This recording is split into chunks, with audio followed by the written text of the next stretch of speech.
If you enjoy hearing these eerie tales and want more to help you drift off or keep you up at night, don't forget to tap the like button. It really helps the channel grow. I'm a search and rescue officer for the U.S. Forest Service. I have some stories to tell. I wasn't sure where else to post these stories, so I figured I'd share them here. I've been an SAR officer for a few years now, and along the way I've seen some things that I think you guys will be interested in. I have a pretty good track record for finding missing people. Most of the time they just wander off the path or slip down a small cliff, and they can't find their way back.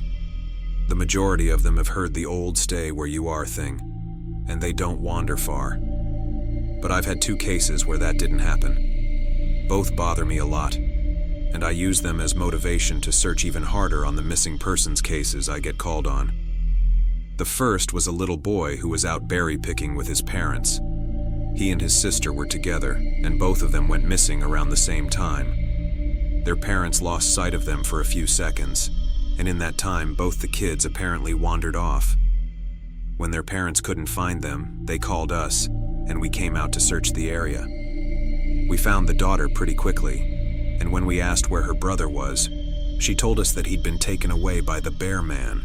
She said he gave her berries and told her to stay quiet, that he wanted to play with her brother for a while.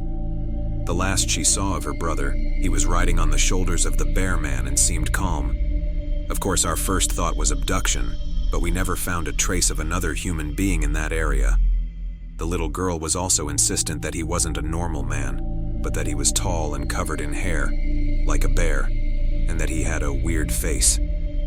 We searched that area for weeks. It was one of the longest calls I've ever been on, but we never found a single trace of that kid. The other was a young woman who was out hiking with her mom and grandpa. According to the mother, her daughter had climbed up a tree to get a better view of the forest, and she'd never come back down. They waited at the base of the tree for hours, calling her name before they called for help. Again, we searched everywhere, and we never found a trace of her. I have no idea where she could possibly have gone, because neither her mother or grandpa saw her come down. A few times I've been out on my own searching with a canine, and they've tried to lead me straight up cliffs. Not hills, not even rock faces. Straight, sheer cliffs, with no possible handholds. It's always baffling, and in those cases we usually find the person on the other side of the cliff or miles away from where the canine has led us. I'm sure there's an explanation, but it's sort of strange. One particularly sad case involved the recovery of a body.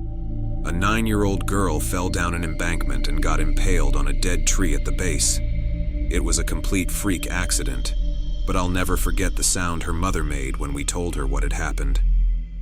She saw the body bag being loaded into the ambulance, and she let out the most haunting, heartbroken wail I've ever heard. It was like her whole life was crashing down around her, and a part of her had died with her daughter. I heard from another SAR officer that she killed herself a few weeks after it happened. She couldn't live with the loss of her daughter. I was teamed up with another SAR officer because we'd received reports of bears in the area.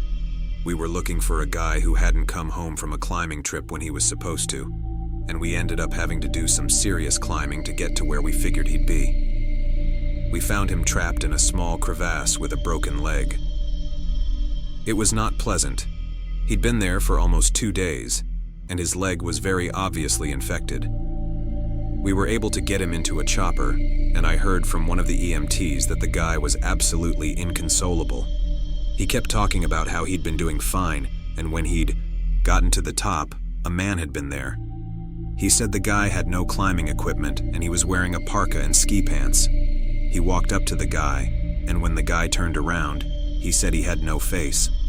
It was just blank.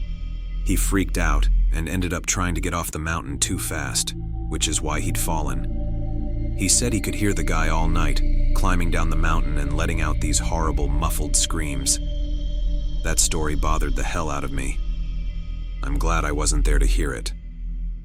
One of the scariest things I've ever had happen to me involved the search for a young woman who'd gotten separated from her hiking group. We were out until late at night because the dogs had picked up her scent.